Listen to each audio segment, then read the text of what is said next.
그러니까 아버지가 이제 눈빛이 흔들리시면서 야 그럼 같이 가자. 삼십리길을 산길로 지름길로 해서 우시당을 따라가는데 가지 말았어야지. 눈물 없이는 볼 수 없는 그 이별의 현장. 송아지도 울고 소도 울고 저도 울고 아버지만 안 울고 그리고 제 목 속으로 들어오는 무갈탕 하나. 눈물은 펄펄 나는데 이 목구멍에서는 달콤함이 넘어가는 이 상황. 이게 도대체 설명하기 되게 묘했던 상황인데 나중에 이제 커서 보니까 이게 딜레마다라는 얘기를 또 할 수 있겠죠. 일단 그러면서 올 때는 제 앞니 앞길로 해서 이제 오셨었는데 나중에 이제 물어봤죠. 왜 갈 때하고 다릅니까? 목돈이 생겨가지고 산길로 올 때 이제 산적들을 만날 수 있어서 퍽치기. 그래서 이제 제 앞니를 오셔서는 이제 막 제 앞니 사건을 얘기를 하면서 7살짜리한테 결론이 뭐냐면 그래서 공부를 열심히 해야 한다. 이게 결론이었어요.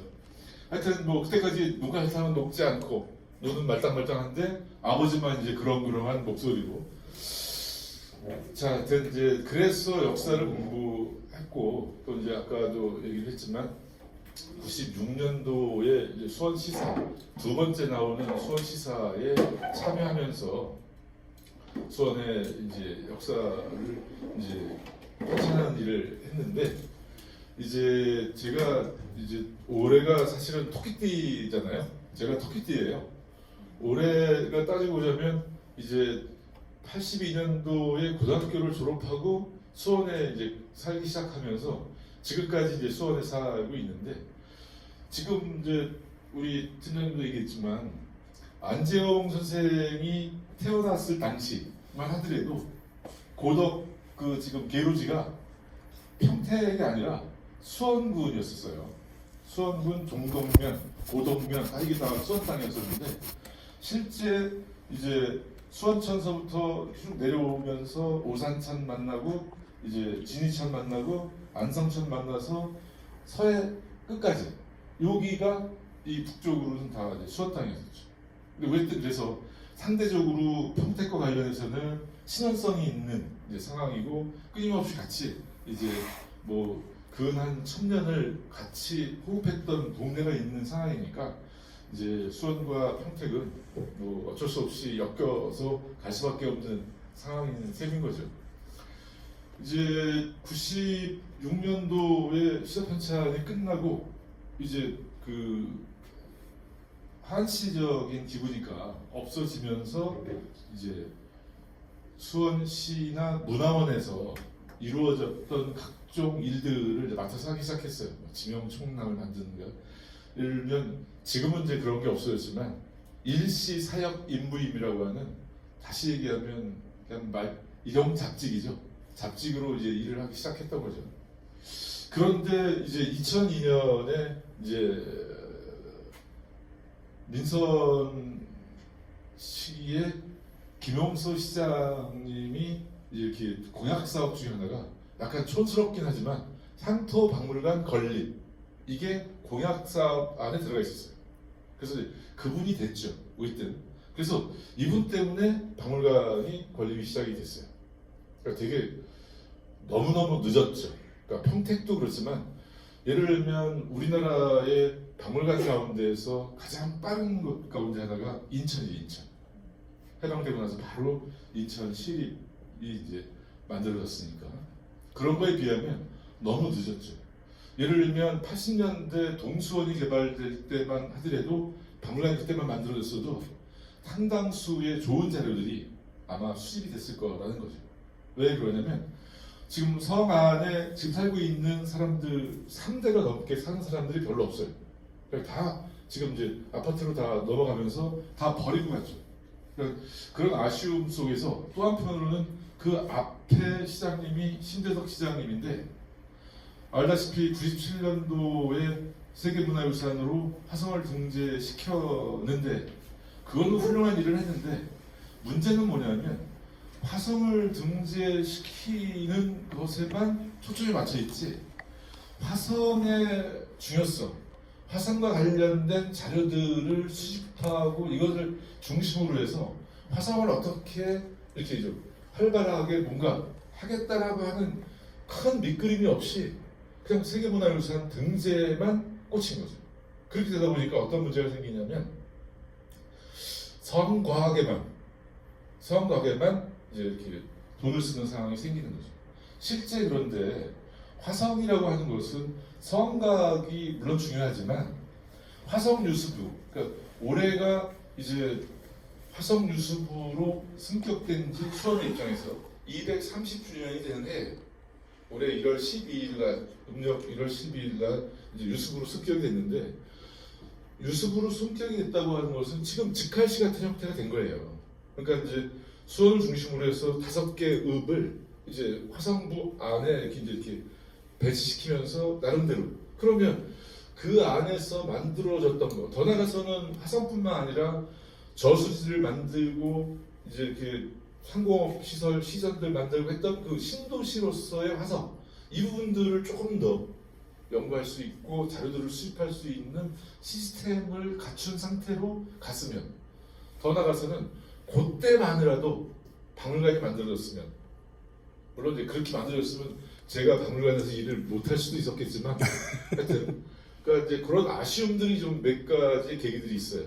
그럼에도 불구하고 일단 이제 박물관이 만들어지는 상황들이 조성이 됐다라고 하는 것은 한 도시가 도시의 성장사에서 중요한 계기를 마련한 것이고, 더 나아가서는 정체성에 대한 확인을, 정체성에 대한 고민을 본격적으로 하기 시작한다라는 얘기를 할 수가 있죠. 그래서 어쨌든 이제 제가 지금 이제 문화관광과 안에 문화시설팀이 만들어졌어요. 문화시설팀은 실질적으로는 이제 다양한, 그러니까 이제 뭐 문화시설이라고 하는 것이 박물관, 도서관, 미술관, 뭐 이제 문화원, 기타 정도 여러 문예회관, 기타 등등 문화기반 시설까지 포함하는 다양한 시설들을 관리하고 만들고 하는 일들이 부여된 거죠. 그래서 팀장님 플러스 행정직 하나 있고 건축직이 이제 배치가 됐고 학예사가 처음으로 뽑혀서 왔어요. 그리고 전문직으로, 그러니까 3일 나오는, 일주일에 3일 나오는 이제 계약직 전문위원으로 2명 중에 제가 1명이 들어간 거죠. 그러니까 정규직도 아닌 거죠. 그러니까 실질적으로 따지고 보자면. 그러니까 어쨌든 거기서 한 게 뭐냐? 그러니까 박물관을 건립할 때 필요한 자료들을 수집하고 전시안을 짜는 거죠. 그게 이제 그래서 2003년도서부터 이제 일을 해서 정식으로는 또 2004년 이제 매일 나오는 형태로 2004년에 이제 갔는데, 그러고 나서 2008년에 이제 수원박물관이 오픈이 되는 거니까 실제 5년 정도의 준비 기간을 거친 거죠. 사실은 보통의 경우 이제 일본 같은 경우는 한 10년 정도 준비를 해요. 최소한 7, 8년에서 10년. 근데 이제 우리나라 같은 경우는 이제 한 2, 3년에도 만드는 케이스가 있는데, 그러니까 5년에서 6, 7년 정도 걸리는 것이 합당하다고 봐요. 그러니까 이제 그러면서 어쨌든 전시를 어떻게 할 것인가, 뭐를 할 것인가부터가 이제 준비가 돼야 되는 거니까. 자, 그래서 일단 다행히 또 수원이 복이 있었던 게 2003년도에 근당 양택동 선생이라는 분이 서해 가신데 지금 생존해 계시고 지금 한국서해박물관 명예관장으로 아직도 재직 중이신데 국전심사위원이기도 하고, 이분이 서해와 관련한 자료를 평생 모으셨어요. 아버지가 이제 한의사를 하셨기 때문에 어릴 때부터 한학을 하면서 하여튼 이렇게. 근데 그 이제 본인이 모았던 거를 기증을 하면서 맨 처음에는 화성시에서 서해박물관을 지어주겠다라고 해서 장소까지 얘기가 왔다 갔다 했던 건데, 본인이 수원에 살고 계셨고 또 수원에 박물관이 만들어진다고 하니 그러면 수원에다가 서해박물관을 짓겠다라고 해서 이제 기증을 하신 거죠. 그리고 나서 그 이듬해 뭐 원래는 이제 2003년도서부터 저희가 작업에 들어가서 사원 이종학 선생의 자료를 저희가 이제 기증 작업들을 다 해서 실질적으로 기증식은 2004년 1월 달에 했지만 기증 협약하고 기타 등등은 이미 벌써 이제 2003년에 이제 다 기증 나누기가 된 건데 2만 점이 되는 뭐 영토 관련 근현대 식민 통치 자료 이런 것들이 2만 점을 기증하는 거죠. 그러니까 이거를 통해서 이제 본격적으로 박물관을 만들어야겠다. 그러면 어떤 박물관을 만들어야 되느냐? 이게 이제 관건이죠. 이게 관건이죠. 그래서 일단은 그래서 박물관 건립 추진위원회를 구성하고 그러니까 각 분야별로 그래서 15명의 박물관 추진위원회를 구성하고 그리고 이제 우선 박물관 건립의 타당성과 관련된 용역을 엄청나게 하거든요. 같은 해에 성곽 테마서부터 사원 역사박물관 그 다음에 서해박물관 건립 타당성 용역을 계속해요.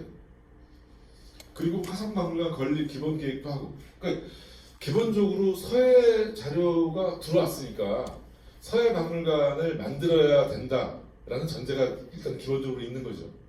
그리고 사원 이종학 선생과 관련된 자료가 들어왔는데 이게 수원과 관련된 것이라기보다 한국적 전체적인 것들이에요. 그러니까 고민이 생기는 거죠. 수원과 관련된 역사박물관을 만들어야 하는데 이게 성격이 좀 수원을 뛰어넘는 어떤 것들이니까 이걸 어떻게 만들 것이냐 이게 이제 고민인 거죠. 그러면 이제 화성 성곽과 관련해서는 화성박물관으로 정리하자. 이거는 이미 딱 정리가 된 거예요. 화성박물관을 간다. 화성박물관은 별도로 간다. 그럼 어디로 가느냐? 그래서 이제 이거와 관련해서 이제 박물관 특성하고 명칭하고 이제 이 부분들이 이제 고민이 되는 거잖아요. 그래서 이제 화성박물관은 우리가 박물관 이제 문화관광과 안에 문화시설팀에서 박물관을 만드는데 화성박물관까지 두 개를 동시에 추진하기는 어렵다. 그러면 화성박물관은 우리가 그 당시에 화성사업소 만들어지기 직전에 행궁사업소라고 하는 것이 만들어졌었거든요. 그러면 거기서 화성박물관을 건립까지는 거기서 한다. 건립 이후에는 박물관을 서로 만들고 난 이후에는 합쳐서 박물관을 별도로 운영한다.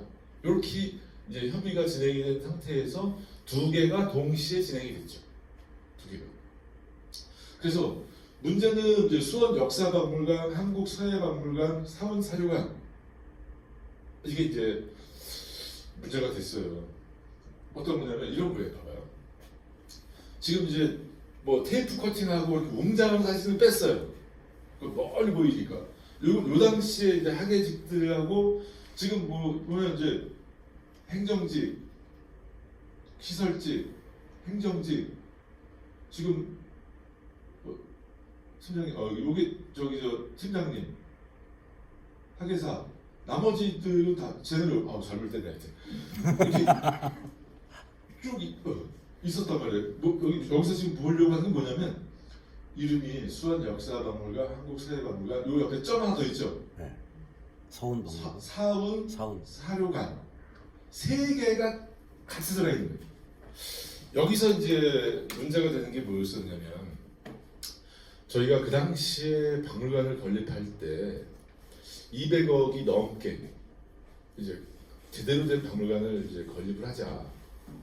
그런데 200억이 그 당시에 200억이 넘을 경우에는 행안부에 가서 투용자 심사를 받아야 돼요. 그런데 200억이 이하인 경우에는 경기도에서 심사를 받으면 돼. 그러니까 행정 파트에서 야 행안부의 투용자 심사 어려우니까 야 그럼 196억으로 줄여서 경기도에 심사 받고 만들자. 이게 말이 되는 소리냐고 이게. 일을 왜 그렇게 하냐. 그래서 엄청 싸웠는데도 뭐 제가 뭐 그 당시에 저 계약직이잖아요. 말 씨알이 안 먹혀. 자 이제 문제는 이제 어떤 거였었냐면 이 장소가 어디냐면 지금 여기가 경기대학교예요. 지금 이게 여기가 이렇게 경기대학교 이렇게 여기가 지금 여기가 수원 외국어고등학교예요. 여기는 지금 동수원 성당이에요. 여기에 지금 경기대학교 기숙사 두 개가 크게 올라가 있어요. 요 일대가 여기가 지금 다 여기가 다 공동묘지였어요. 공동묘지. 수원에서 최고로 컸던 공동묘지. 그러면 공동묘지는 시내에 가까이 있어요? 멀리 있어요? 멀리 있는 거잖아요. 여기는 여기서 지금 요 고개를 넘으면 요 고개 이름이 뒷고개, 뒷고개. 그러니까 수원 사람들이 입장에서 볼 때 뒤쪽에 있는 고개. 이 고개를 넘으면 그냥 시골이야, 시골. 그냥 공동묘지니까. 왜 시골이냐면 요 뒷고개에서 조금만 더 쭉 가면 동문이 나와요. 동문. 화성의 동문. 그러니까 예전에 성안 사람들이 동문만 넘으면 시골이라고 생각했어. 그 동문을 넘어서 다시 뒷고개를 넘어서 여기야. 그리고 얼마나 먼 곳이에요. 여기를 안 다녔어, 안 다녔어. 아예. 그리고 제가 기억하기로도 요 지금 수원 읍내에서 여기가 풍덕천 수지 가는 길이거든요. 이 길이 수원에서 가장 늦게 포장됐어요. 제일 늦게 포장된 도로예요. 그러니까 여기를 사람들이 안 다니는 거예요. 그러니까 공동묘지다 갈 때다 가는 거예요. 그러니까. 그런데 여기에다가 박물관을 시켰다고 하는 거예요. 결사 반대했죠. 그런데 여기를 선택하게 된 거죠. 왜요? 시유지니까. 그냥 땅값 안 들고 빨리 지을 수 있으니까. 이게 이제 치적 사업에 본인, 쉽게 얘기하면 본인 재임 기간에 완공, 이거 테이프 커팅을 해야 돼요. 이게 이제 우리를 슬프게 하는 거죠. 그러니까 이제 맨 처음에 이게 이제 세 가지 안이 있었어요. 성 안에 하나 짓는 거. 두 번째는 성 바깥이지만 일본 국도와 수원천 사이. 거기도 이제 시우지예요.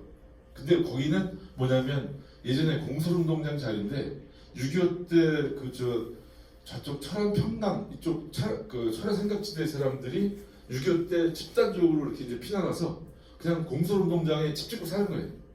그러니까 그냥 땅은 시유지인데 집은 쉽게 아니죠. 그러니까 이 사람들을 다 철거하고 보상을 줘야 되는데 이게 쉽지가 않죠. 오래 걸려. 그러니까 거기도 안 돼. 성 안도 사야 돼. 사는 거는 그래서 화성박물관 자리가 온 거예요. 맨 처음 수원박물관은 거기 오려고 했었는데 야 오래 걸리니까 일로 가.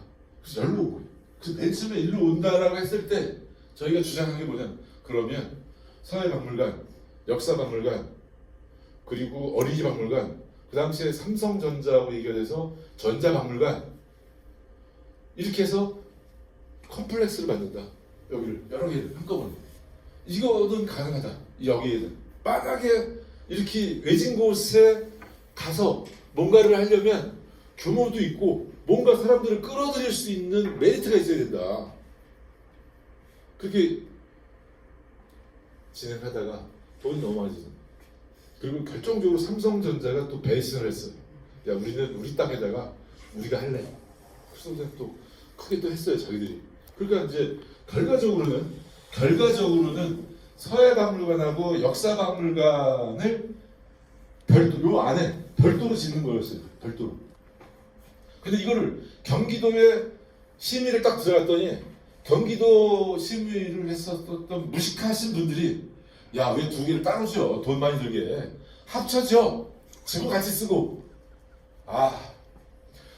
또 좌절했죠. 또 좌절했어요. 그래서 결국은 이 모양이 된 거죠. 그럼 이 안에 뭐가 됐느냐? 여기는 서해박물관, 여기는 역사박물관이에요. 여기는 이제 사무공간이고 여기는 복도부. 그러니까 한 지붕 안에 성격이 다른 서해박물관과 역사박물관이 들어가 있는 거예요. 그러면 여기도 그냥 그러면 수원박물관 그리고 서해관, 역사관 이렇게 해야 맞는 거잖아요. 그런데 기증자가 야 이거는 저 수원의 서해가 아니잖아. 한국의 서해사를 다 보여주는 되게 귀중한 자료예요. 맞아요. 그러니까 야 명칭을 한국 서해사 박물관은 포기할 수 없다. 이렇게 나오는 거예요. 그러니까 우리는 그래도 안 된다. 박물관은 정체성 있고 이름 정하는 것이 중요하고 거기에서 중요한 거는 그 안에서 이루어지는 다양한 행사를 통해서 하면 되는 건데 굳이 그건 좀 그렇지 않느냐. 건물이 좀 다른 것도 아니고 나중에 독립을 시킬 때 그렇게 가자. 그런데 또 우리 또 시장님이 야, 기증자 의견을 받아줘라. 그래서 일방적으로 시장님의 지시야. 한국 서해상 박물관으로 간다. 더 이상 말하지 마. 말 그렇게 싸우다가 결국 졌죠. 몇 번을 진 거예요 지금? 3번? 네? 지면 안 되는데 지는 거예요 계속. 그러니까 문제가 생기는 게 어떤 문제가 생기냐? 지금 자세히 보시면 여기에 잘 안 보이지만 수원 박물관으로 딱 돼 있어요. 지금 앞에는 아까 수원 역사박물관, 서해박물관, 상호사료관, 수원시 박물관 조례에는 이렇게 세 개가 명칭이 되어 있어요. 그런데 행정조직상에는 수원박물관이에요. 그러니까 지금 조직표상에는 수원박물관이에요. 수원박물관. 그러니까 행정직에서 쉽게 말하면 공무원들은 여기 수원박물관이 아니야. 그런데 우리가 지금 서해박물관에서 전시를 해요. 한국 서해박물관 이름으로 도록도 이렇게 나와. 그런데 앞에 딱 보면 박물관 사업소가 여기에 있어 또.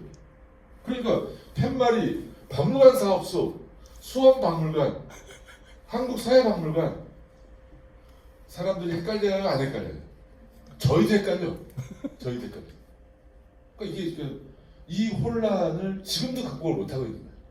그래서 지금도 끊임없이 한국 서해박물관을 독립시켜달라. 별도의 건물로 가게 해달라. 이게 지금 이루어지지 않고 있는 부분들이 심각해요. 그래서 여기에 수원박물관이라고 하는 걸로 되어 있는데 그건 왜 그러냐면 이 안에 있었던 사분 사료관이 광교박물관으로 갔기 때문이에요. 자 이제 제가 근무하는 이제 화성박물관은 성 안에 돈 들여서 그러니까 수원박물관은 200억 결국은 넘었어. 그러니까 맨 처음 196억으로 시작했는데 좀 하다 보면 결국은 200억이 넘어요. 그럴 수밖에 없어. 여기는 600억이 넘었어요. 토지 보상비 때문에. 왜든 성 안에 자리 잡았어. 여기가 되는 거야. 여기는 무조건 돼요. 왜? 음식을 되게 맛있게 하는데 산골짜기에 있어. 내가 차 타고 가야 돼. 물론 요즘에 뭐 이렇게 차 있는 사람들은 가능해요. 그런데 박물관은 누가 와? 차 있는 사람이 오지 않잖아요. 그러니까 이게 안 되는 거예요. 과천에 국립현대미술관이 있잖아요. 어마어마하게 크게 되어 있어요. 그런데 서울관을 못 이기냐, 서울관을, 분관을. 이 차이는 뭐예요? 길목, 목이 좋아야 돼요, 목이. 박물관, 미술관은 목이 좋아야 돼요. 여기도 마찬가지예요. 평택에서도 제일 목 좋은 곳에 박물관, 미술관을 지어놔야 후대에 민원이 없어요. 어쨌든 뭐 지금 이제 크게 뭔가를 또 짓고 있으니까 여기는 무조건 돼요. 또 불행하게도 근데 여기가 지금 우리 수원 박물관, 화성박물관 주차장이 큰 게 있었는데 여기를 또 저 구청이 또 주차장을 또 뭉개고 들어왔네 또 여기를. 이 박물관은 박물관의 가장 큰 입지 조건의 선택의 첫 번째는 접근성. 누가 빨리 올 수 있는 접근성. 두 번째는 확장 가능성이에요. 나중에 여기에 더 계속 지어야 되거든요. 증축해야 돼, 증축. 그러니까 수장도 다시 지어야 되고, 교육관 새로 지어야 되고. 그러니까 확장 가능성이 있는 땅이냐. 이게 제일 중요해요. 가장 길목이 좋아야 하지만. 두 번째는. 여기는 확장 가능성이 이쪽이었는데, 얘가 먹고 들어왔어. 위로 못 져. 왜? 성곽 안에 있기 때문에 고도지어야 돼요. 그래서 우리 박물관의 꿈은 요 구청을 딴 데로 이제 보내고 이거를 먹는 거죠. 그러니까 이제 뭐 교육관이 됐든 뭐 이런 걸로 원대한 꿈인데 뭐 저 죽기 전에 이루어지는 것을 보는 것이 꿈입니다. 대단한 데는 한번 보자고요. 그리고는 이제 이거 아까 이분이 참 대단한 분이죠. 저 독도박물관을 만들었어요. 본인 자료 가지고 울릉도에다가. 그러니까 이제 삼성을 이렇게 설득해서 삼성이 돈을 내게 하고, 그래서 박물관을 만들고. 근데 이분이 사실은 제 고향 선배님이에요. 우리 같은 동네 선배님이에요. 그래서 뭐 이제 사실은 제가 독도박물관에 갈 뻔했어요. 너 여기 오지 않으련? 고민이 많이 됐죠. 제가 가서 하고 싶은 게 딱 많은데 너무 멀어. 그리고 집사람이 안 간대. 이거 어떻게 되는 거예요? 여기 저 독도박물관에 이제 친하게 됐던 학예사가 하나 있었는데 이제 결혼하기 직전에 애인이 있었어요. 그런데 이 친구가 갑자기 막 울면서 저 여기 그만두겠대.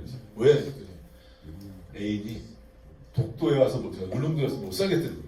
그래서 결국 여자가 헤어졌어. 여자가 도망갔어. 그러니까 얘가 충격을 먹은 거예요.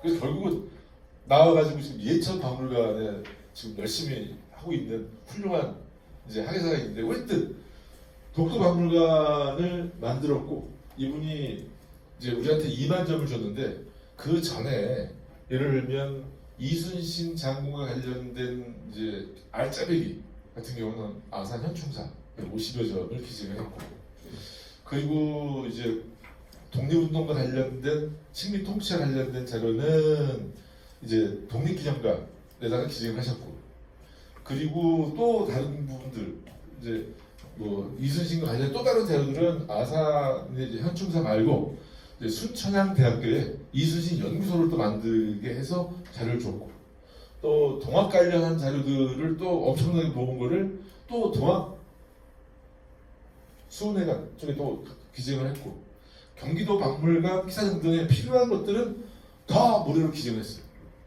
그리고 난 뒤에 나머지 우수마발이 이제 본인 그 부등도 화서도 2층에 있었던 거를 통째로 먼지까지 다 쓸어 온 게 이만점이에요. 그러니까 그 집에 있는 걸 다 가져온 거예요. 다 가져왔어요. 하여튼 뭐 돌아가시기 전까지는 수원에 안 준다 그랬어요. 신재덕 시장님하고 되게 싸워가지고. 왜냐면 이분이 수원 화성인데 왜 자꾸 수원성이라고 하냐. 그래서 예전에 저 96년도에 수원성 축성 기념사업회를 만들고 수원시가 수원성 축성 기념사업을 했어요. 근데 그거를 시비 건 거예요. 수원성이 아니라 화성이다. 근데 안 되잖아요. 이미 벌써 조직이 만들어. 그러니까 시장하고 계속 싸운 거예요. 야 화성으로 해라. 이미 이렇게 됐는데. 그래서 계속 시장하고 싸운 거예요. 최신부에서 기념우표가 발간이 됐어요. 수원성 축성 200주년 기념우표가. 이거를 행정소송을 걸어가지고 발간 금지하게끔 그래서 이겼어. 그래서 지금 현재 세계문화유산이 수원 화성으로 돼 있잖아요. 이분이 싸웠을 때 거예요.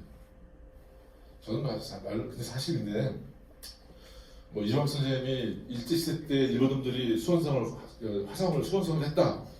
이건 또 좀 과도해요. 왜냐하면 조선시대에도 수원성이라고 불렀어요.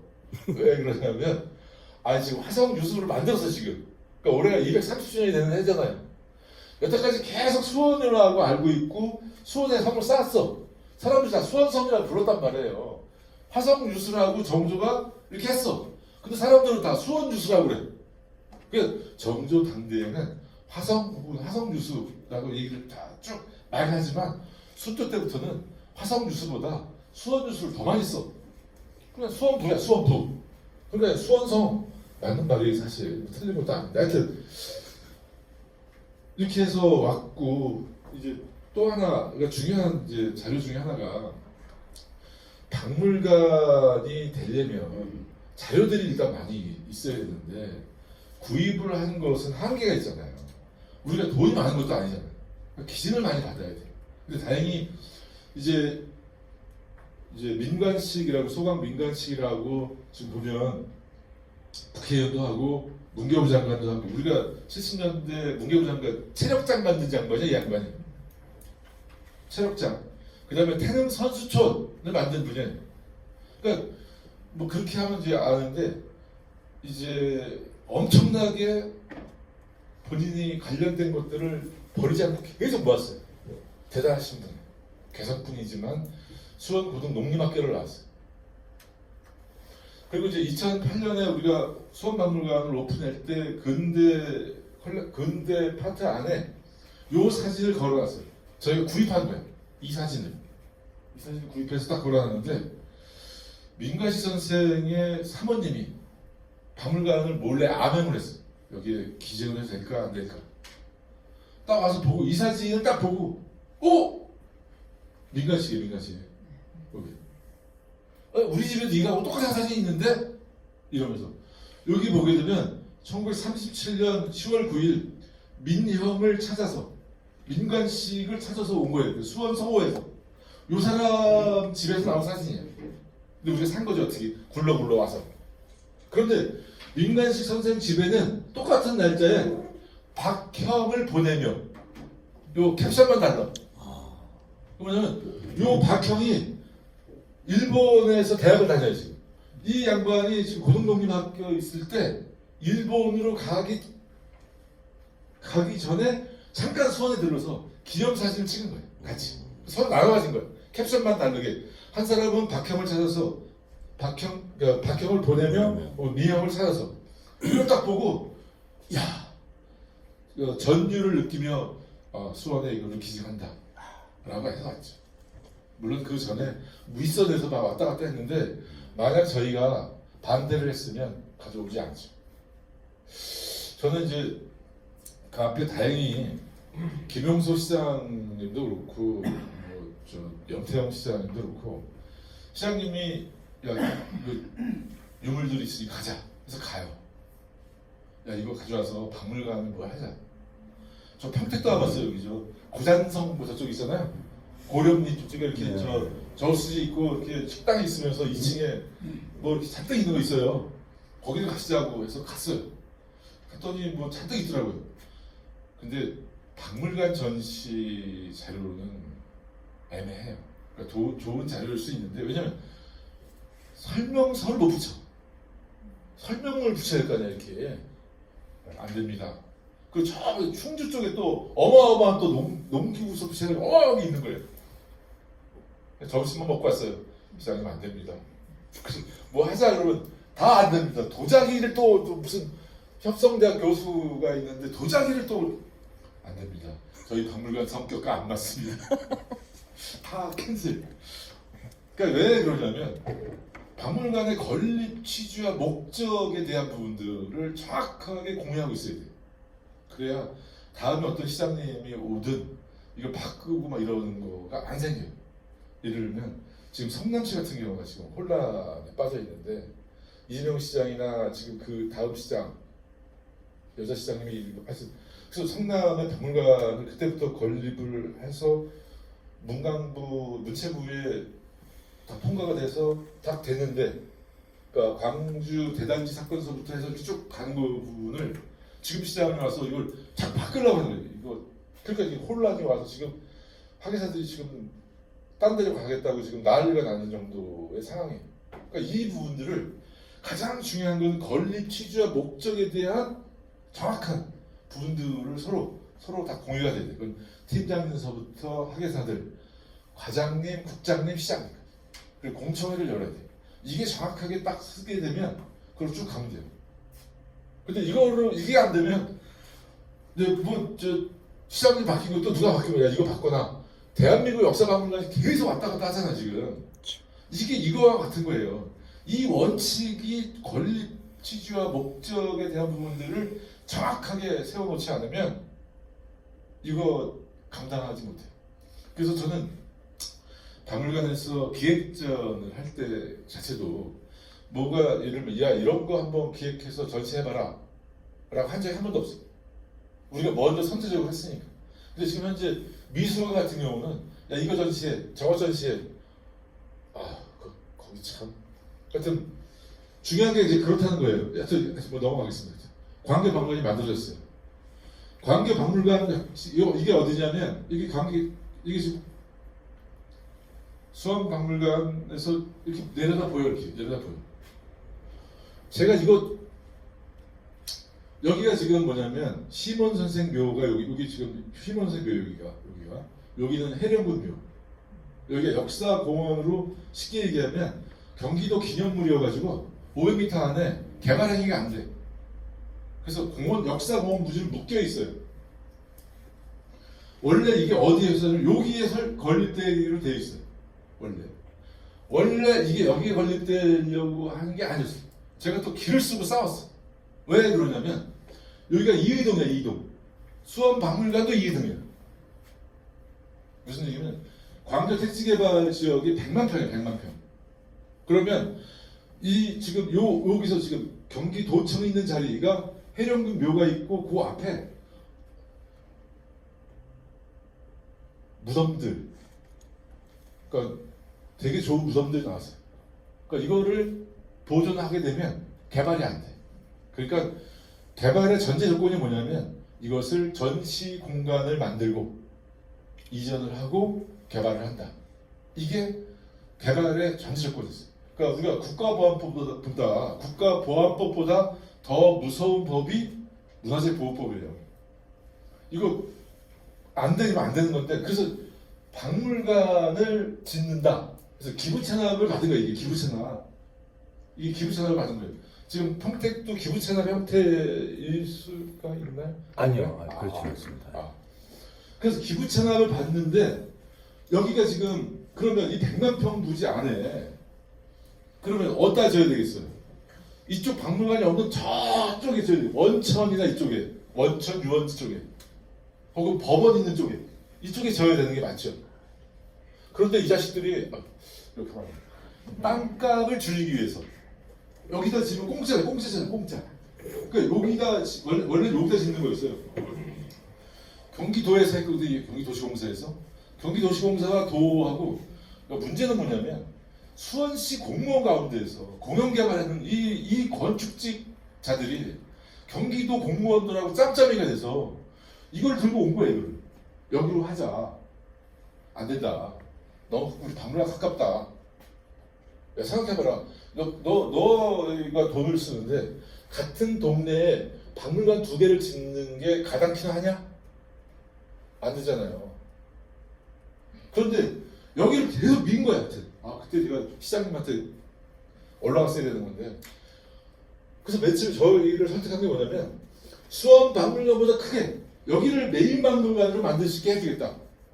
그러니까 얘들 너무 이제 강력하게 주장을 하고 하니까, 그래서 하여튼 좋다. 그러면 가장 크게 짓고 메인 박물관을 한다. 그래서 사인을 했어요.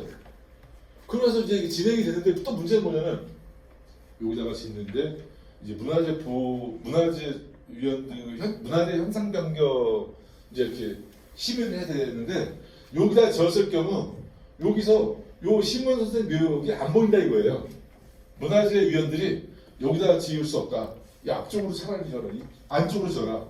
또 하나 문제는 여기다 지었을 경우에는 요 지하로 전철이 경기대역으로 들어가요. 주박소로 들어가는 이 지하가 요 지하로 들어가요.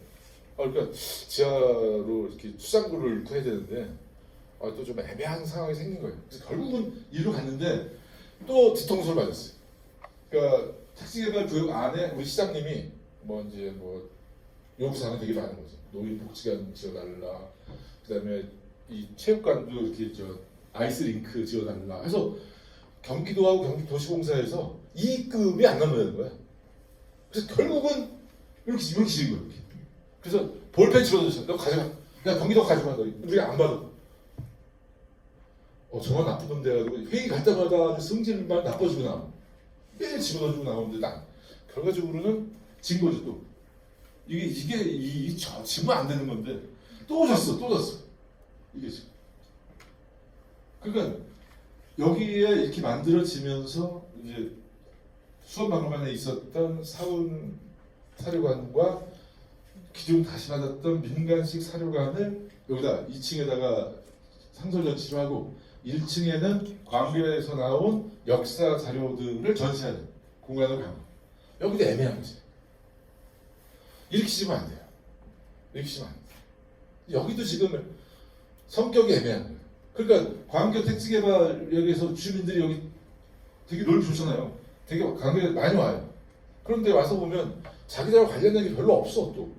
그러니까 여기를 어린이 박물관으로 만들어 달라 이렇게 주장을 해. 앞으로 가고 있습니다. 하여튼 이렇게 지금 현재 수원에는 박물관이 3개가 있는 셈인데 하나같이 문제가 있는 거죠. 화성박물관 빼고. 화성박물관 그나마 제가 있으니까. 그런데 이제 또 아까 얘기했지만 구청한테 땅을 뺏기면서 확장 가능성을 잊어먹었다 그랬잖아요. 이게 결국은 또 이제 행정 파트에서 이것도 비밀스럽게 아무도 모르게 그 저 제2 부시장이 은밀하고 위대하게 본인은 이제 나중에 이씨 막 했더니 은밀하고 위대하게 했다는데 딱 언론 인터뷰를 통해서 딱 터뜨려 버린 거예요. 아무도 모르게. 결국은 이렇게 됐죠.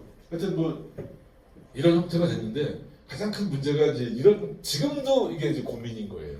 그리고 또 이제 세계 박물관이 있지만 일단 이제 수원박물관은 서해박물관하고 역사박물관이 혼종돼 있는 상태. 그리고 더 결정적인 건 뭐냐면 수원박물관하고 강계박물관의 패착은 뭐냐면 제가 그때만 하더라도 모르는 거지. 그러니까 몰랐다기보다는 돈을 더 크게 들여서 했어야 하는데 맨 처음에 우리가 계획했던 게 안 된 거지. 예산이 줄어들면서. 뭐냐면 강당이 없어. 강당이. 그러니까 100석, 150석, 200석 되는 강당이 있어야 돼. 그리고 큰 기획전시 있어야 돼요. 150평, 200평 되는 전시지. 근데 기껏 달랑 기획전시 100평 하나. 강당이 없어. 강당이. 그러면 대형 강의나 이런 식으로 사람들을 끌어들일 수 있는 교육 프로그램들을 운영할 수가 없잖아.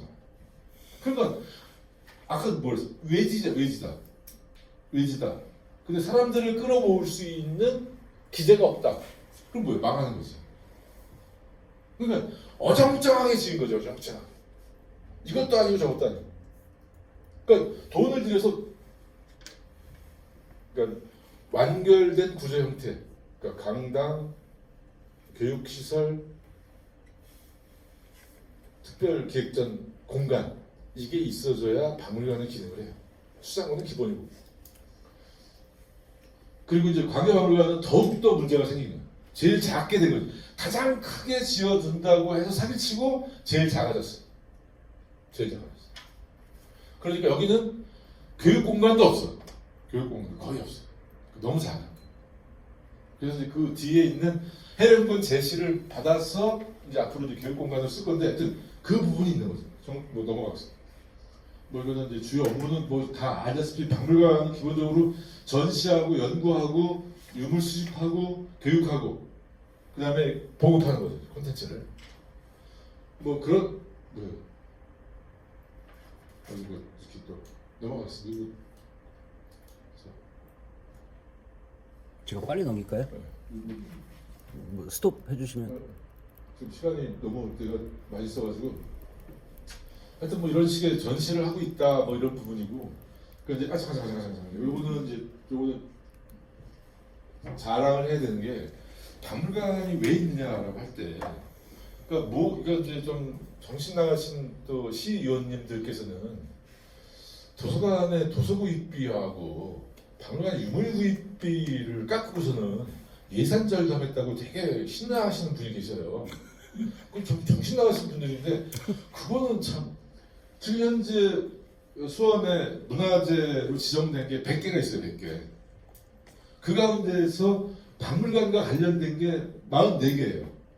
그럼 그 40% 이상이 박물관과 관련되어 있는 건데 국가 지정 문화재가 18개 있는데 박물관이 10개가 있어요. 그럼 반 이상이잖아요. 그러면 그 중에 보물은 압도적인 거죠. 보물 지금 9개가 있어요. 그 중에 지금 9개 중에서 6개가 화성박물관에 있고 수원박물관에 3개가 있고 그리고 국가 민속 문화재 문화재가 오산에서 나온 가장지구에서 나온 구성이 씨하고 여흥이 씨 출토 복식이에요. 이걸 저희가 2억을 들여서 그러니까 맨 처음에 받아와서 이게 부산에 있는 그 발굴 전문기관에 가 있었던 건데 저희가 받아서 보존 처리하고 그 1억 들었죠. 다시 또 복제하는 게 또 1억이 들었어요. 그러니까 이거 오산이 가져가야 되는 건데 오산시가 할 수가 없으니까 근데 우리가 하는 거죠. 오산시가 나중에 방을 만들면 저희가 빌려주면 되죠. 빌려주면. 그런데 저희가 지금 천추에 또 하니 관계박물관의 어떤 팀장이 또 잘못해가지고 관계박물관 뒤에 있는 아까 심원생 묘역 뒤쪽에 있는 심신의 묘역에서 발굴을 하는 거를 우리 건데 밥 뺏겼고. 얘네가 야 이거를 대응을 잘못해가지고 경기도 박물관에서 와서 발굴했어. 뺏겼어. 천추의 한이죠. 이건 두고두고 저 역사 기록에 기록을 해서 이거는 이제 우리 박물관 역사에서 특히 수원시 박물관 역사에서 무엇이 잘못됐느냐 여기는 종친회와의 관계를 되게 사무적으로 그리고 이 인간적 관계 속에서 이렇게 해야 되는 거예요. 그러니까 제일 중요한 거는 사람들과 관련된 관계망을 가져가야 되는데 이게 실패한 거지. 이거는 천추의 한이자 이건 반드시 이거는 책임을 물어야 되는 상황이죠. 경기도 유형문화재 이게 다 박물관에 다 있어요. 다 구입자들이죠. 뭐 넘어가겠습니다. 조선 경국지는 이제 평택과 관련돼 있으니까 한 말씀을 드릴게요. 이제 그때 정도전이 태조 조선이 개국하고 난 뒤에 바로 몇 년 안 뒤에 안 돼서 태조 이성계에게 조선이 어떻게 이제 운영이 돼야 하는가에 대한 법전을 이제 직접 써가지고 바친 거죠. 이것을 목판으로 이제 찍어냈던 최초의 법전이죠. 이걸 근거로 해서 조선 경국지나 그 이후에 뭐 대전통편 기타 등등들이 나오는 거죠. 그러니까 조선의 골간이 된 법전이죠. 이게 유일보지, 유일보. 그래서 수원이 샀죠. 이걸 1억 5천 주고 샀습니다.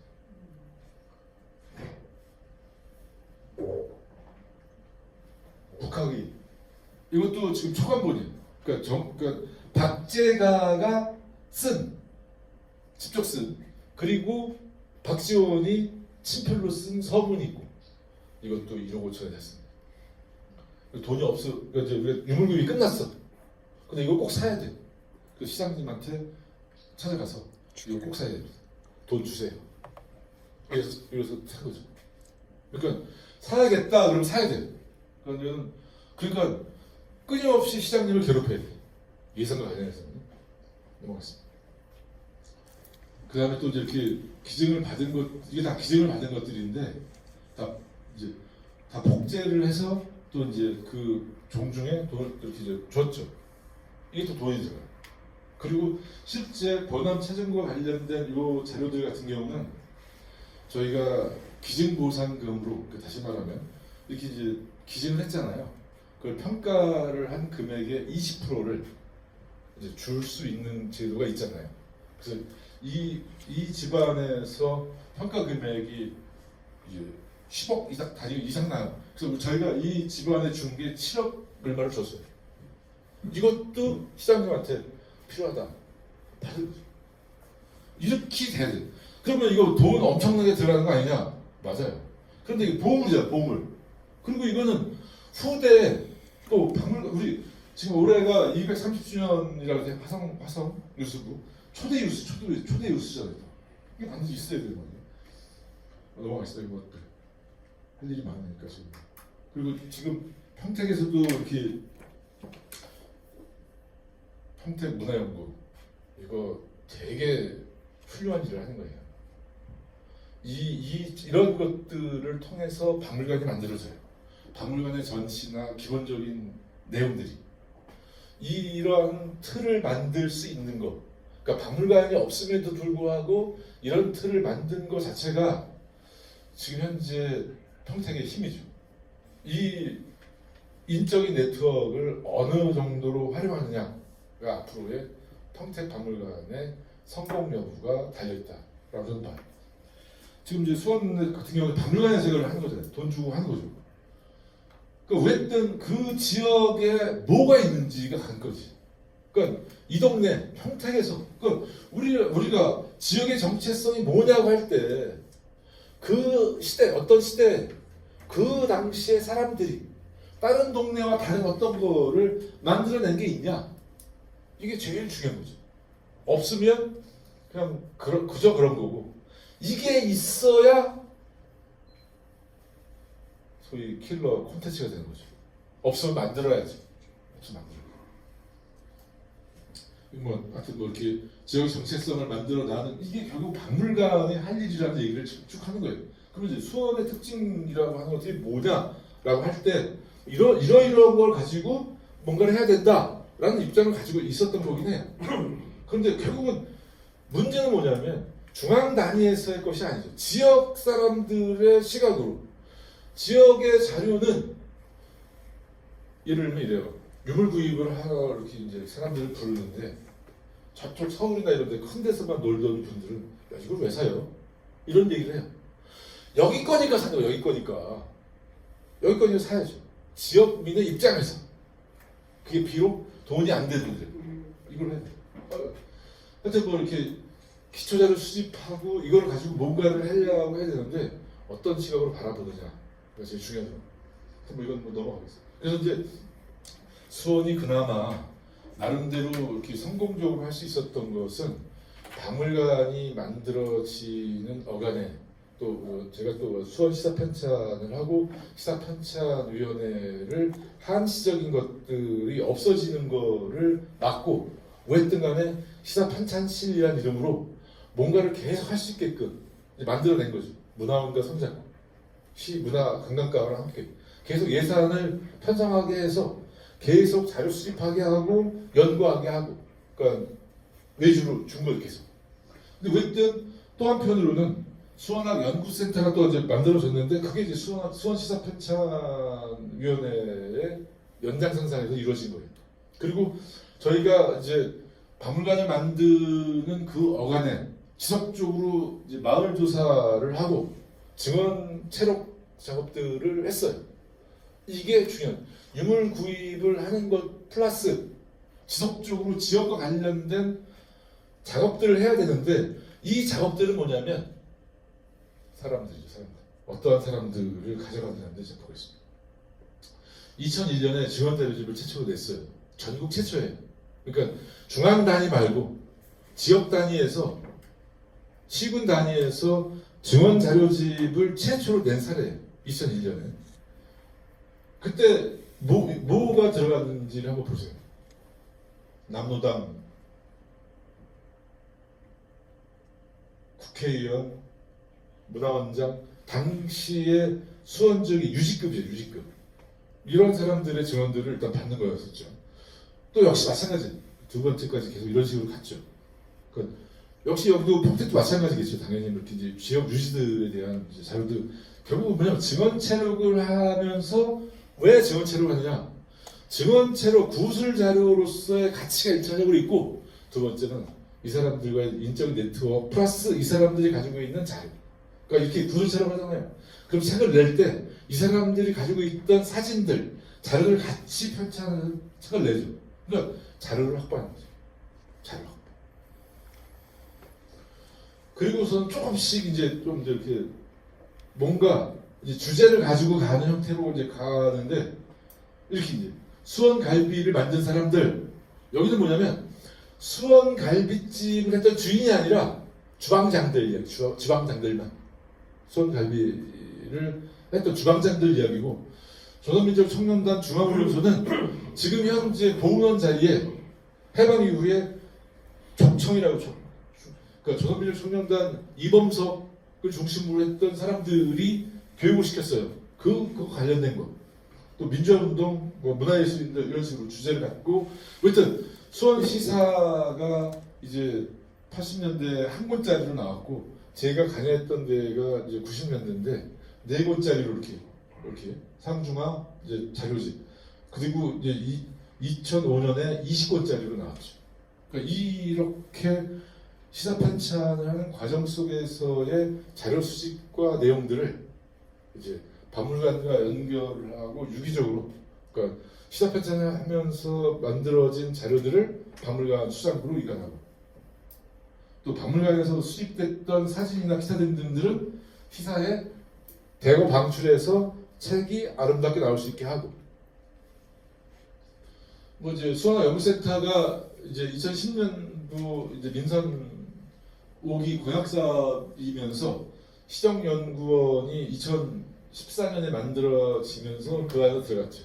원래는 가장 좋은 거는 이제 별도의 조직의 형태이거나 뭐 원래는 이제 박물관에 이제 부서를 붙이려고 했던 건데 이게 또 애매해요. 그러니까 공식적인 조직으로 가야 하는데 그게 안 되니까 결국은 시정연구원이 만들어질 때 이제 붙였어요. 어쨌든 수원학 연구센터라는 이름으로 그러니까 각각 이제 자료 수집 플러스 공공적인 서비스를 제공하겠다라는 측면에서 이제 만들어졌는데 아직 서비스 제공 차원에서는 인적인 역량이나 이제 서버 이런 부분들이 있어서 아직까지는 이제 가지 못하는 이제 이렇게 과도적인 상태지만 이제 일본 같은 경우에 국외에 있는 일본 연구자들을 위해서 일본에 있는 각 대학을 총괄하는 일본 연구학센터가 있어요. 그러니까 그런 것들을 염두에 둬서 수원과 관련된 모든 연구를 하겠다고 하는 외지에 있는 사람들, 국외에 있는 사람들까지 염두에 서 수원학 연구센터를 통해서 자료 제공해주고, 그러니까 가공해서 그리고 또 우리 나름대로 박물관이나 기타 등등들과 연계를 유기적으로 해야 되는 거죠. 그러니까 이렇게 돼줘서 이제 시사 편찬 기능, 박물관의 수집 기능, 그다음에 이렇게 이제 그 연결되는 이제 사회적 어떤 이런 기능들을 같이 유기적으로 맨 처음에 이제 꿈꿨던 게 뭐냐면 이거예요. 화성박물관을 만들면서 일본 같은 경우에는 일본의 국립 그 자료관이 있어요. 자료관. 그리고 박물관이 있어요. 그리고 성곽 연구소가 있어요. 이거를 모델로 삼았어요. 그래서 화성박물관은 성곽 관련된 연구소를 하나 만들어야겠다 그런 생각을 계속 가지고 있는데 이게 지금 안 되고 있는 거죠. 그러니까 세 개가 이렇게 유기적으로 연결됩니다. 더 나가서는 그러니까 서울시 같은 경우가 그렇잖아요. 역사박물관, 뭐 이렇게 한성 역사박물관 이렇게 박물관들이 있고 지금 이제 서울 시사편찬위원회가 발전을 해서 서울 편찬원으로 이렇게 격상이 돼서 큰 게 있죠. 그리고 서울학 연구소가 있죠. 시립대를 비롯해서 또 시정연구원이 또 있고. 하여튼 이런 식의 그 상황의 것들이 가주어야 되는 거죠.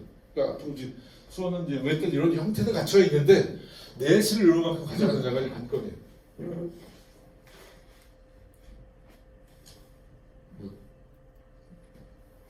이제 지금 현재 이제 박물관의 이제 문제와 과제에 대해서 얘기를 할게요.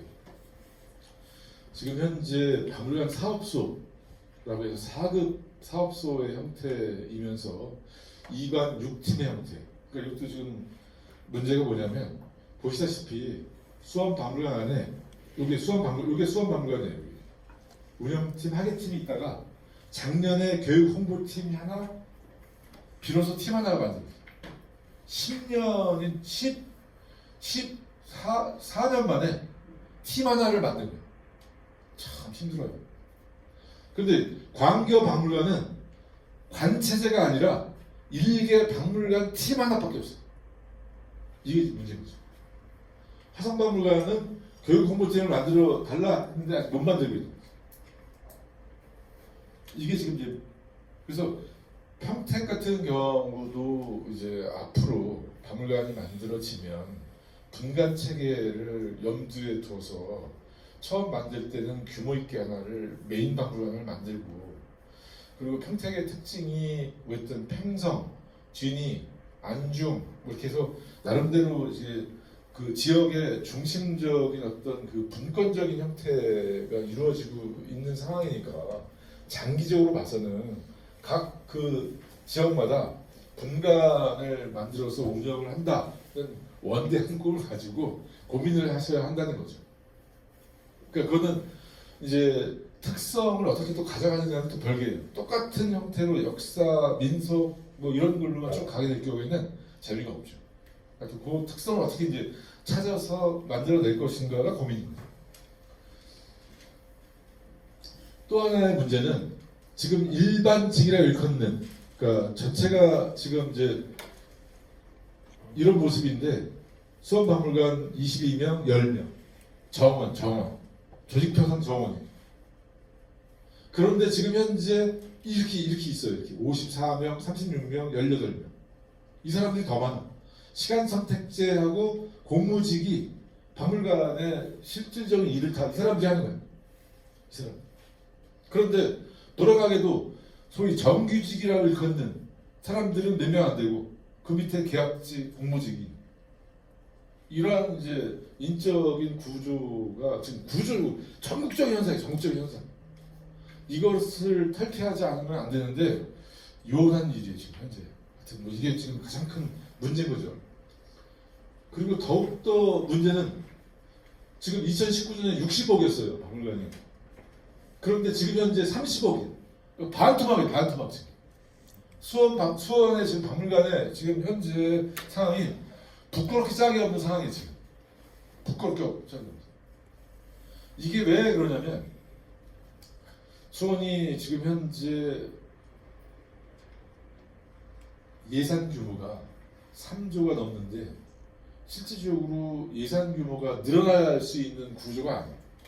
그런데 문화예술과 관련해서 지난 시장님 때 도서관을 15개를 지었어요. 15개를. 그러면 뭐예요? 그만큼 돈이 들어간다는 거잖아요. 서울시는 박원순 시장 때 박물관을 13개를 지었어요. 그러니까 문화예술과 관련된 예산은 정해져 있는데 새로운 문화시설들이 계속 만들어지는 거예요. 예를 들면 지금 올해 지금 또 하나 우리 시 같은 경우에는 영문공원에 공원이 만들어지면서 그 안에 유리 온실 크게 만들고 거기에 또 전시 공간이 들어갔어요. 이게 1년에 운영비가 27억, 근 30억이 들어.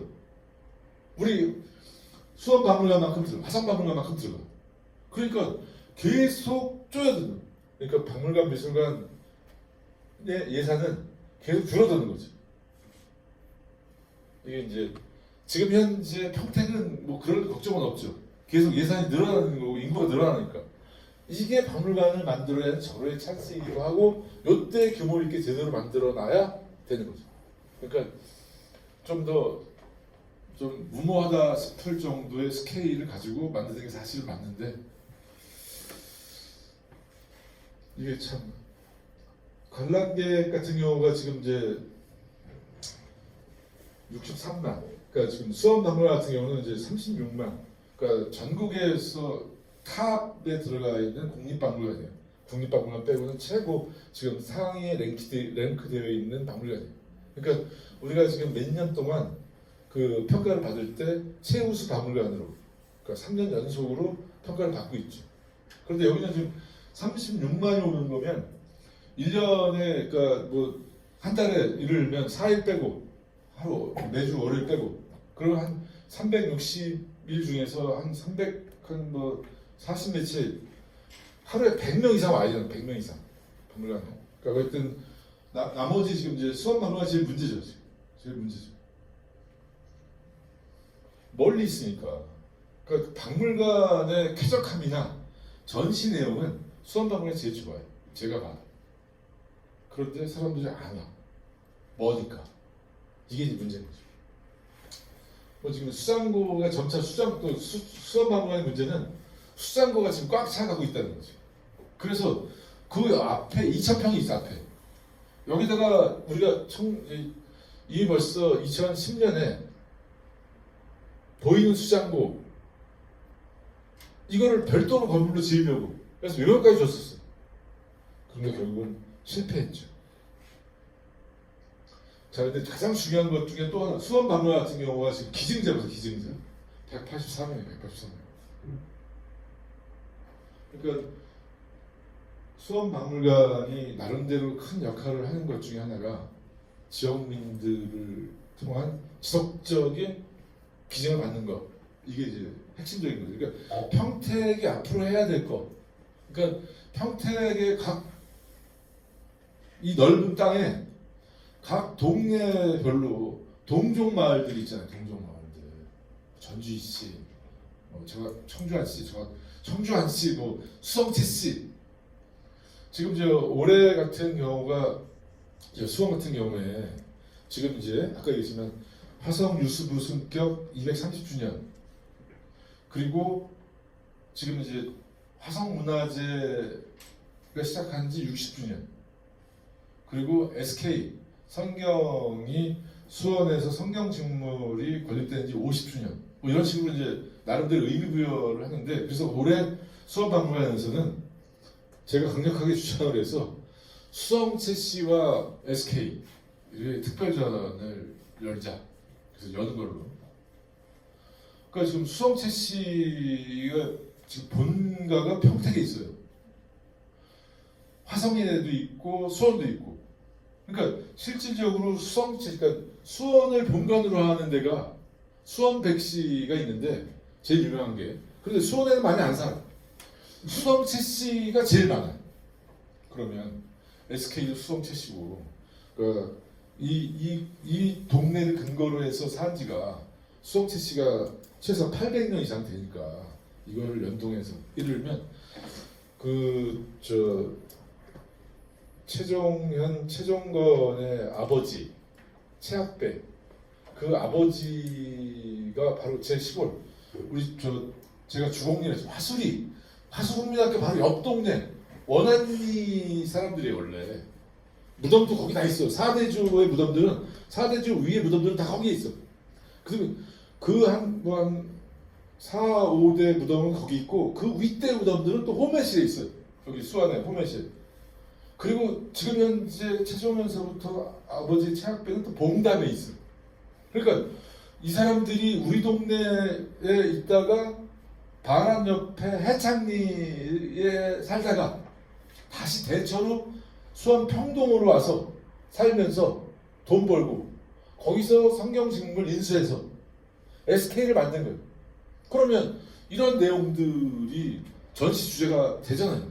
이걸 가지고 하자. 그래서 이제 하는데, 중요한 거는 이렇게 지금 이제 수성채 씨나 이런 것들을 우리 시사 편찬하면서 자료 수집했고 어디 누가 있다는 거 알잖아요. 그렇게 가능해요. 그러니까 평택에서도 마을에 있는 각 동네마다 동종마을이 있으면 동종마을의 대표적인 지주들이 있어요. 지주들이. 이 사람들 집에 자료가 있는 거예요. 이 사람들이 결국은 뭐 근대적인 학교 보내고 유학 보내고 이 사람들을 연결시키는, 그러니까 이 사람들을 조사하는, 동종마을을 조사하고, 일차적으로 가장 중요한 게 박물관을 건립할 때 우선적으로 해야 되는 게 수원 평택 지역에 있는 유력한 가문들, 이 사람들을 설득해서 가져내요. 기증을 받거나 위탁을 받거나 가져와야지. 이게 일차적으로 돼야 하는 거죠. 그래서 이렇게 돼야 하는 거죠. 기증자를. 그리고 이 사람들의 네트워크를 만들고, 한 사람이 기증을 하잖아요. 그 다음 사람들한테 결혼을 통해서 그 사람들 다 친인척이야.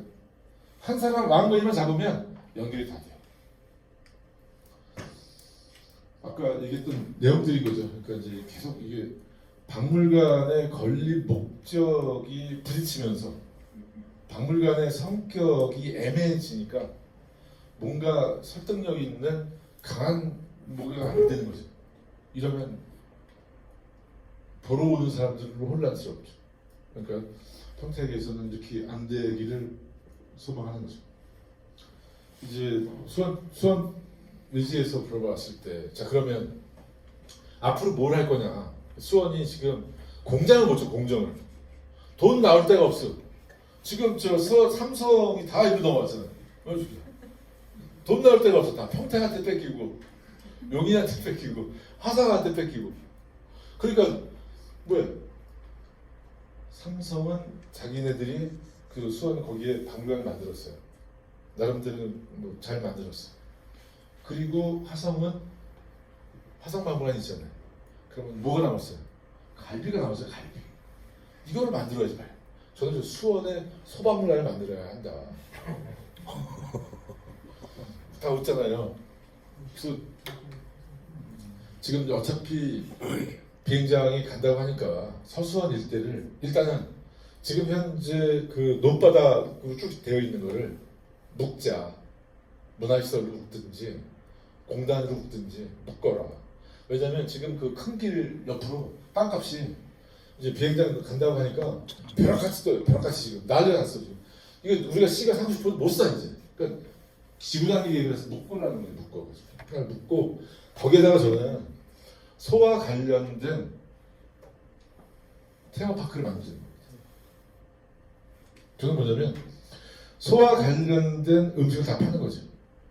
갈비살부터 족발, 뭐 이렇게 우족탕, 뭐 이렇게 갈비탕 뭐 해서 소와 관련된 걸 다 파는 거야.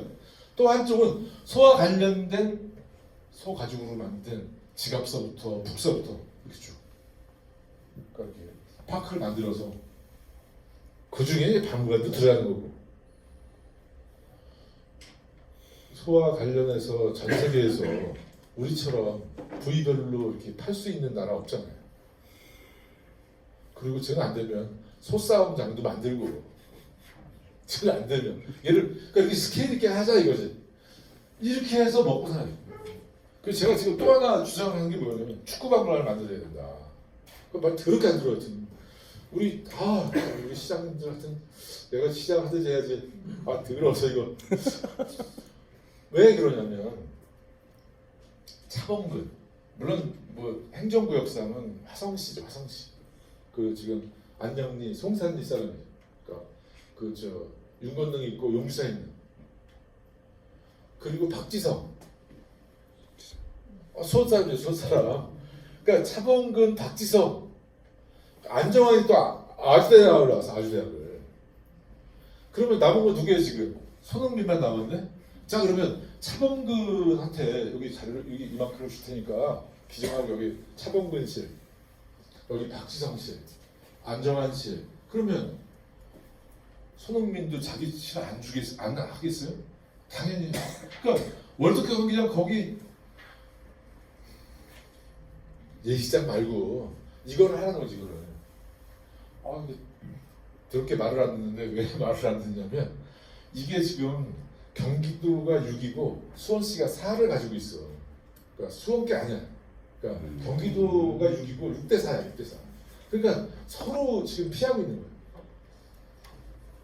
내일 모레 토요일 날 다시 한번 시도를 한번 해보고. 하여튼 소와 관련된 걸 만들어야 된다. 왜 그러냐면 화성박물관 같은 경우가 왜 성공하냐면 일단 기본적으로 도심 안에 있고 뭐 세계문화유산이어서 그렇긴 하지만 또 하나는 뭐냐면 북이도 지역에 웬만큼 먹고 살만한 나라에는 다 성곽이 있어요.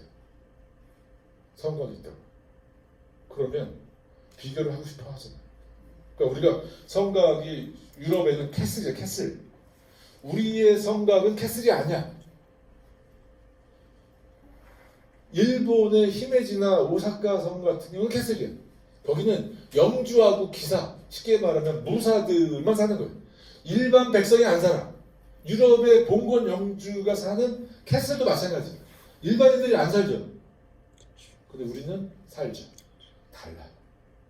우리는 캐슬이 아니죠. 중국은 그냥 성 자체가 시티야, 시티. 그냥 성시. 그래서 그냥 허벌판에 성을 높이 쌓아서 거기가 어마어마하게 크죠. 성이. 그냥 시티니까. 달라 우리하고. 그러니까 우리는 기본적으로 어디서 오든 위에 있던 북이도 지역에 나름대로 있는 사람들이 성곽 박물관이 쉬워. 우리가 예를 들면 이런 거예요. 프랑스 파리에 가면 루브르를 가자. 루브르. 왜 가요? 거기는 굳이 설명을 하지 않아도 명화, 르네상스기의 명화, 보면 모나리자 이런 거 보잖아 이렇게. 굳이 설명하지 않아도 이집트 거, 뭐 그리스 거 흡수다 갖다 놓은 작물들 봐도 그런데 우리 여러분 파리 역사박물관 어디인지 모르잖아요. 그렇죠? 근데 파리 사람들은 루브르보다는 파리 역사박물관이 더 중요한 거야. 그렇죠? 그런 측면에서 한편으로는 우리가 한 지역의 특징적 정체성을 갖는 박물관을 지역민들을 위해서 만드는 것이 기본적으로 1차적으로 있어야 되겠고, 두 번째는 전 세계의 사람들이 보편타당하게 볼 수 있는 어떤 거, 이게 돈 되는 거죠 사실. 이거를 찾아가야 되는 거죠. 그러니까 이제 단계를 높여가면 물론 이제 뭐 프랑스나 이렇게 압도적인 유물을 가지고 있는 뭐 이런 게 안 되니까 우리가 이제 고민인 거긴 한데 이제 만들어야 되는 거죠. 박물관은 유물이 아니라 만들어 가는 거죠. 지금 이제 2008년에 중장기 발전 계획에 용역을 또 했어요 우리가. 우리 이제 먹고 살아야 된다. 박물관 기껏 한게 있기. 아무리 얘기를 해도 받아들여지지 않더라고. 하여튼 뭐 이게 이제 단기 안에 이렇게 이제 팀을 이제 만들어서 가야 된다. 광교 박물관을 이렇게 이제 관체제로 가고 제가 되면 어린이 박물관으로 가야 한다. 그럼 광교 박물관에 있는 소강 자료하고 이 종합 자료는 어떻게 해야 되냐? 없어. 그리던 그림. 이렇게 이제 그림들 그리는 이쁘게. 이쁘게. 이렇게 더 이쁘게. 도구공까지 가지고 이제 개방형 수단도 만들고 앞으로 이제 이런 식의 것들로 분간체제로 가는 거는 맞는데 이 내용은 조금씩 달라지겠죠. 이런 식으로 이제 가야 되는 게 맞긴 한데 얼만큼 예산과 인력을 이제 충원할 수 있을 만큼의 동력을 가지고 가느냐 이게 이제 관건이겠죠.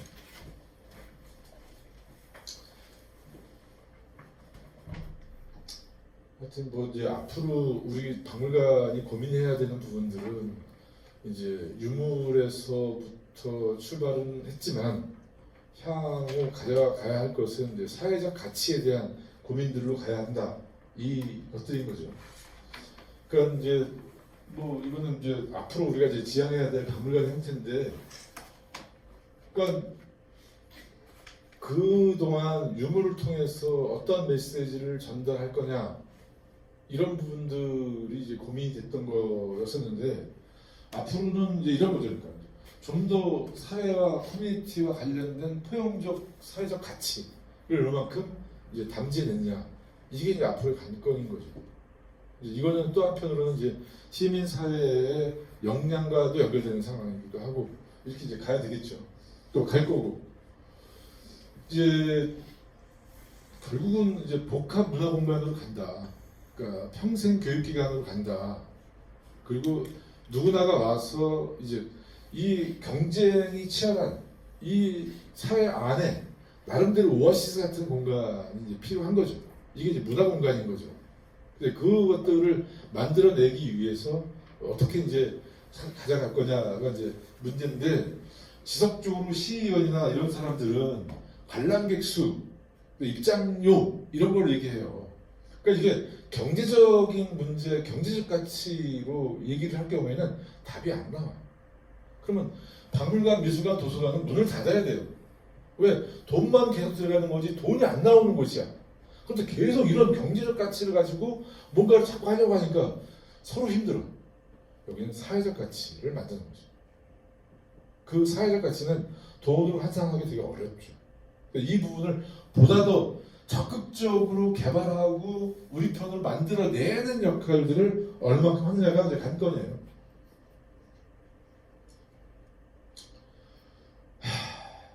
하여튼 뭐 그런 거죠. 지금 이제 우리 박물관의 개념들 자체가, 그러니까 루브르 같은 경우에 프랑스 대혁명이 이루어지고 난 뒤에 왕실과 귀족으로서부터 뺏은 거죠. 그런데 이거를 어쨌든 이제 그들과는 다르다는 걸 보여주기 위해서 박물관을 만들고 이것은 국가와 국민의 거다라고 한 게 루브르죠. 그래서 박물관이 이제 선풍적인 이제 국민들 내지 시민들의 호응을 받으면서 베르사유 궁전을 접수할 수 있는 거고 이렇게 이제 간 거예요. 그런데 그 이후에 만들어진 우리들의 박물관들은 이렇게 압도적인 걸 뺏어와서 뭔가 할 수 있는 게 아니잖아요. 그러니까 이제 미국 같은 경우는 박물관을 만드는 것 자체가 중요한 이슈가 된 거죠. 물론 이제 돈이 또 있으니까 뭐 엄청나게 또 이제 하긴 하는데 어쨌든 우리 입장에서는 좀 다른 형태지만 그러니까 무언가를 위한 공간이에요. 무언가를 위한 공간. 그 무언가를 만드는 것은 여러분들의 몫이죠. 또 우리들의 몫이죠. 그러니까 이제 앞으로 가져가야 할 박물관의 가치와 의미는 이제 기본적인 베이스는 이제 수장품이고 그러니까 유물이겠지만 앞으로 이제 진행해야 할 박물관의 지향점과 목표는 좀 더 큰 곳에 둬야 한다. 이런 얘기를 하고 싶은 거죠. 물론 이제 박물관 건축 자체도 랜드마크로서의 박물관 건축이 이루어져야 하는데 돈에 맞추다 보니까 시멘트를 만들고 결국은 또 그만한 이것도 아니고 저것도 아닌 걸로 만들어지는 거죠. 이게 이제 속상한 거죠. 근데 왜 또 화성박물관 같은 경우는 뭐 이렇게 봉돈 같은 공신돈 같은 형태에서 뭐 상도 받고 해요. 그런데 더럽게 더워요. 그리고 새 머리. 이게 문제예요. 유리를 쓰지 못하게 해야 돼요. 유리. 그러니까 겉으로 볼 때 되게 이뻐 보이는데 이거는 사용자의 입장이 아니라 관찰자 입장에서 이뻐. 이건 아니죠. 그래서 어느 순간부터 유리를 함부로 공공시설에 함부로 쓰는 거를 다른 데서 제어를 하는데 그 앞시기만 하더라도 수원박물관도 저희가 1년마다 1.5cm씩 저희 키가 컸어요. 비닐하우스여가지고 그러면 너무 더워서 이런 문제를 구했던 랜드마크로서의 박물관 건축에 대한 고민들을 해야 한다. 그래서 이제 화성박물관은 다행히 또 강당이 또 있어. 강당이. 그러니까 1년에 100회씩 그 강당을 이용하는 거예요. 사람들이. 그러니까 온갖 사람들이 와서 강당을 이용해. 이게 뭐예요? 이게 돼야 하는데 수원박물관, 관광박물관 이게 없어. 이게 막. 그래서 이제 결국은 이 부분이고 또 하나는 뭐냐면 수원 같은 경우 제가 이제 화성연구회의 부이사장이면서 학술분과위원장이에요. 이게 이제 2001년에 설립되면서 화성과 관련된 더 나아가서는 사업자 등록을 했는데 종목이 뭐냐? 박물관, 미술관, 과학관, 사전명소를 관리하는 것 및 기타 온갖 걸 다 하겠다는 거죠. 다 해. 또 이렇게 대상도 받고. 그래서 화성 방문교사 학교 가서 애들 가르치기도 하고 모니터링도 하고 학술대회도 하고 비교 성각 비교 답사도 하고 외국도 나가고 이런 걸 해요. 이게 지금 현재 회비 내는 회원만 140명이에요. 1만 원씩 내는 사람들이 일단 기본적으로 140명. 이 부이사들은 3만 원씩, 부이사장들은 5만 원씩, 회장들은 10만 원씩. 기사님들 그래서 여기가 지금 사무국을 운영하는데 회비로 운영해요. 회비로. 이게 결국은 화성박물관의 외곽단체, 외곽단체. 우리가 힘들고 뭔가 민원이 발생하면 여기다가 시비 걸어. 도와주세요. 도와줘. 이렇게 계속 이렇게 학술대회를 계속 해요. 이게 뭐 도대체 박물관보다 더 학술적인 걸 하잖아. 경기 르네상스 포럼이라는 게 또 있어. 물론 이건 이제 또 정치적인 의미를 갖고 만들었지만 이거 문화적으로 활용하고 있죠 지금. 여기는 더 세. 이사들이 연간 100만 원을 내. 이사들. 이 100만 원을 내는 사람들이 100명이야. 100명. 그러니까 여기도 돈 안 받고 해. 자기들끼리 해. 그리고 이렇게 계속 이렇게 하고 수원의 르네상스를 만든 사람들, 그래서 수원 15명의 인물들을 책도 만들고 또 인면수 동상 만드는 거 같이 하고 또 이렇게 하는 거지. 이게 뭐냐? 결국 커뮤니티를 우리 편으로 만들어내는 거를 해야 한다는 거죠. 이걸 해야 돼. 그러니까 루브르 친구들이 만들어서 연간 30억을 모으 루브르 같은 거. 연간 예산이 780억 막 이래요. 우리랑 비교가 안 되지. 비교가 안 되는 박물관이에요. 비교하려면 가격이 찌러지지만 어쨌든 이런 식으로 돈을 모아. 근데 우리는 기부금 이런 것 때문에 좀 어렵지만 하여튼 이렇게 앞으로 가야 한다는 거예요. 앞으로. 중앙박물관에서 젊은 친구들에서 젊은 그 경영자들이 돈을 모아서 지금 사잖아요. 이렇게 관음보살상 이번에 또 샀잖아요. 조선 시대 그 나자남 사가지고 박물관 기증하는 이거를 이게 물론 여기는 이제 중앙단이니까 이게 뭐지 뭔가 이렇게 좀 메리트도 주고 해서 하는 건데 우리 동네 사람들도 모으면 돼요. 우리 동네 사람들의 성격과 특성에 맞게 이건 또 앞으로 이제 이런 쪽으로 지속적으로 관심을 갖고 돈 있는 사람들을 끌어모을 수 있는 역할을 해야 돼. 돈 있는 놈들이 문화를 창출하는 거예요. 따지고 메디치가 이런 것들이 욕할 필요 없어요. 돈 있는 놈들하고 친해야 돼.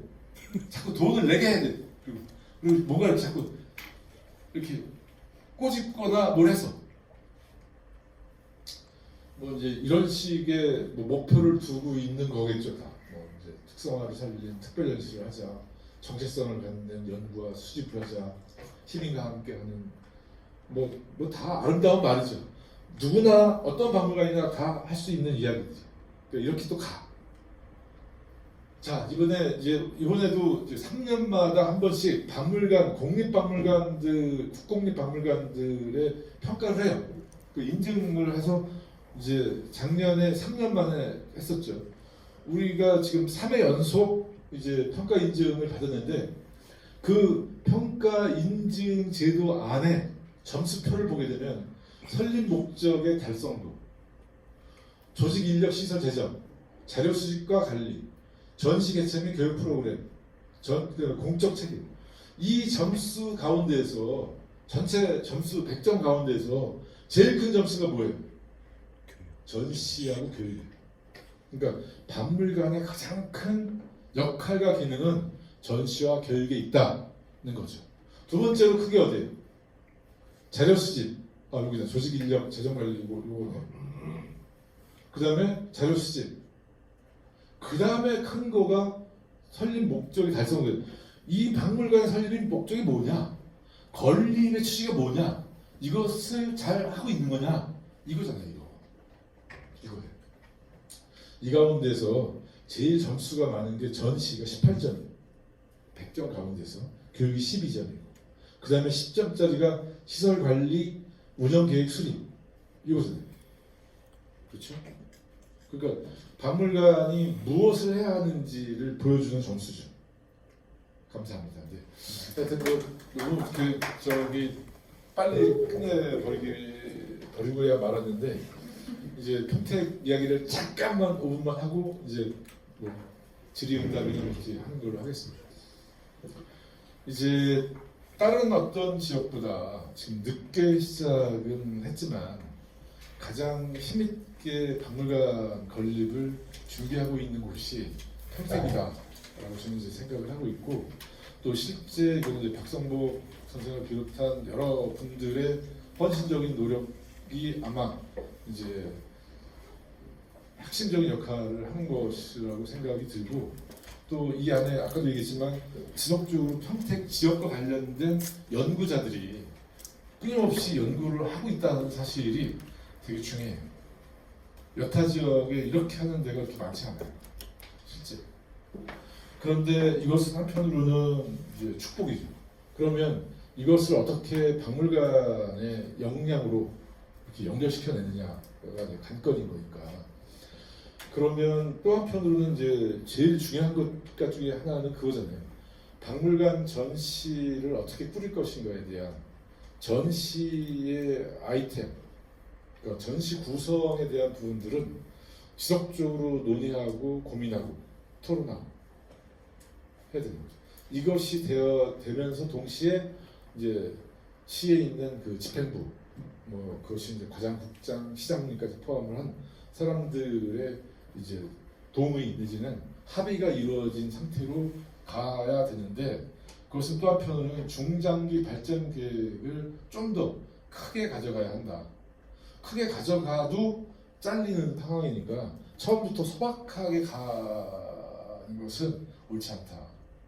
그리고 이제 어차피 보게 되면 경기 남부 지역의 중심 도시가 평택으로 갈 수밖에 없다는 생각을 하는데, 또 한편으로는 기존에 있었던 역사, 민속, 고고학 이런 형태의 박물관의 형태는 당연히 있어야 되는 거긴 하겠지만 일반인들한테 진부한 형태를 가지고 간다는 거죠. 그러니까 이것은 될 수 있는 한 최소화시키고, 그러니까 상설 전시 공간은 될 수 있으면 크게 만들 필요가 없다고 봐. 오히려 특별 지원을 할 수 있는 공간을 크게 갖고 그 전시를 보여주고 싶은 부분들을 특별전에서 매년 봄, 가을로 크게 하면 돼요. 그러니까 그게 오히려 박물관이 사는 길이에요. 그러니까 상설 전시 공간을 굳이 크게 할 필요 없어. 똑같은 여기다 똑같은 전시 아이템으로 갈 것 같으면 굳이 상설 전시 공간을 크게 할 필요 없다. 오히려 특색 있는 부분들을 특별전으로 풀어낼 수 있는 것들을 좀 더 크게 가져가고, 수장고 크게 짓고, 강당 제대로 짓고, 특별 계획전 크게 짓고, 오히려 이런 쪽에 역량을 강화시켜내는 게 제가 박물관을 10년 이상 했던 사람으로서 한편으로는 이 기존의 수원박물관을 했었을 때 폐차 그 가장 크게 뭐가 잘못된 거냐라고 했을 때 상설 전시 공간이 그 정도 되려면 특별기획전이나 강당을 더 크게 지어야 하는데 그걸 못했다는 거. 이제 천추행아니고 이것을 최소한 10년이 되면 이게 이렇게 이제 증축 내지는 할 거라고 생각을 했어요. 저는. 또 기본적인 패턴이 그랬으니까. 지금 현재 수장구 증축을 반드시 해야 돼요. 그러니까 보통 박물관들의 기본적인 그 사이클을 보게 되면 10년이 되게 되면 수장구가 넘쳐나요. 당연히 그렇죠. 열심히 한 박물관은 그럼 당연히 그거에 대한 리모델링 내지는 증축이 돼야 하는데 이거를 지금 모 시의원은 그러니까 수장들이 95%가 된다고 하니까 야 쓸데없는 그런 유물들을 좀 처리하면 되지 않냐? 그 유물 처리위원회를 만들자는 거야. 아 팰 수도 없고 진짜 당하겠어 지금. 유물 처리위원회 듣도 보도 못한 위원회가 생길 것 같은데 박물관에 있는 그 수장되어진 자료들을 없앨 수는 없어요. 예를 들면 이런 거예요. 지금 이제 하이타이 빨래비누 있잖아요. 구할 수가 없어. 그럼 이게 지금 뭐 예를 들면 뭐 몇만 원도 안 돼, 10만 원도 안 되는 거, 야 10만 원 하는 거 왜 사냐고 그러는 거 자꾸 이렇게 쓸데없이 쓸 데가 없을까요? 오히려 이런 게 이 다음에 진짜 우리가 지금 진짜 쓰고 있는 것들이 오히려 지금 보존이 안 된다니까요. 그러니까 이런 것들에 관심을 안 가지니까 다 쓸데없는 걸로 보이는 거예요. 아까 얘기했어요. 어떠한 관점에서 자료를 볼 것인가. 우리의 관점에서. 그러니까 평택에서 필요한 평택곡 이걸 되게 찾아내는 역할과 노력을 해야 하는 건데 마찬가지예요. 우리 그러니까 이 저 시의원들이 좀 알만하면 바뀌었도 이게 화제가 오르시죠. 그건 이제 하여튼 뭐 저희들의 이제 숙명이긴 한데 앞으로 이제 평택이 경기 남부 지역에 무럭무럭 자라는 도시로서 아마 제가 볼 때는 10년 뒤에는 수원이 평택을 따라 배워야 할 상황이 될 것 같다는 생각이 사실은 들어요. 왜냐하면 이렇게 돈을 안 쓰면 그런 거죠. 결국은 돈 쓰고 확실한 자료들 하면서 뭔가 가는 동네가 중심 도시가 되는 거예요. 그러니까 앞으로 이제 평택에 대한 기대와 함께 그리고 많이 자료 수집해서 우리 박물관들 빌려주시고 하는 걸로. 자 여기까지 하는 거에 되겠습니다. 뭐 질문 있으면 받도록 하겠습니다.